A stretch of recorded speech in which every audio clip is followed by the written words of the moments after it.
Is Ukraine, Europe's breadbasket, no more? Experts warn of an imminent food crisis due to the current conflict.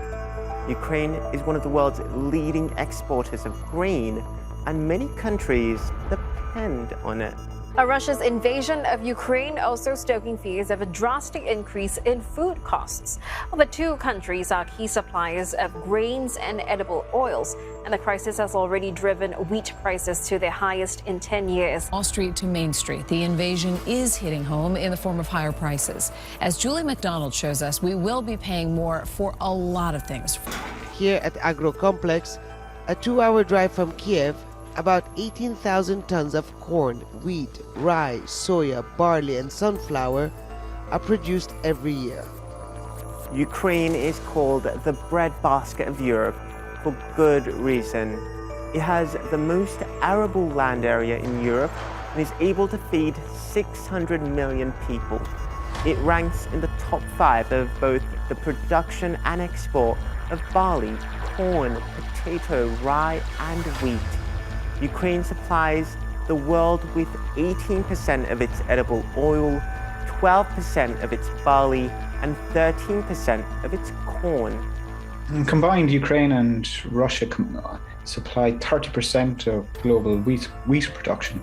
So they are very large players. So with the sanctions that have just been recently announced, there will be a scramble for alternative supplies, particularly in markets near to Russia and Ukraine. So the European market will be very anxious about this.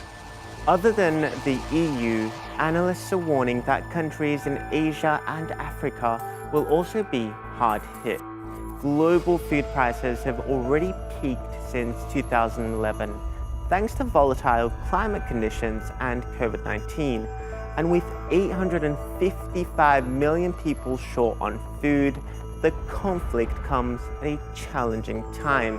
Some 14 countries that already suffer from food insecurity, including war-torn Yemen and Libya, rely on Ukrainian food exports.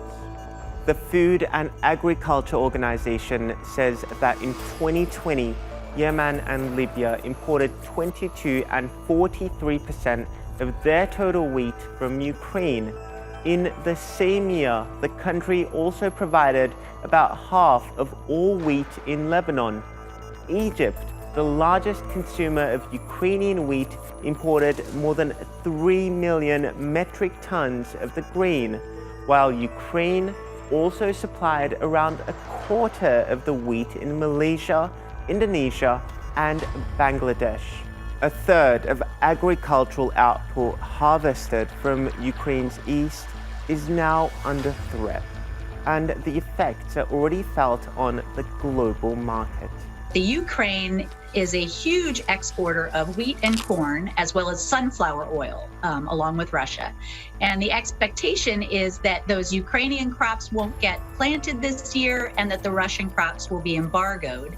And so a lot of parts of the world will be in need of imports. And so there'll be a mad scramble for, the excess, including our excess. So there may be more exports from the US, which will drive up domestic price.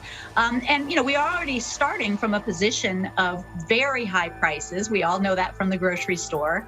And so experts that I spoke with said, expect some of these hikes pretty much instantly because of the interconnectedness of some of these markets. Ukraine's status as a breadbasket is in jeopardy. Losing Ukrainian produce in the global supply chain will likely change the dynamics of the food industry, and worse still, a lengthy conflict could even lead to mass hunger and a humanitarian disaster.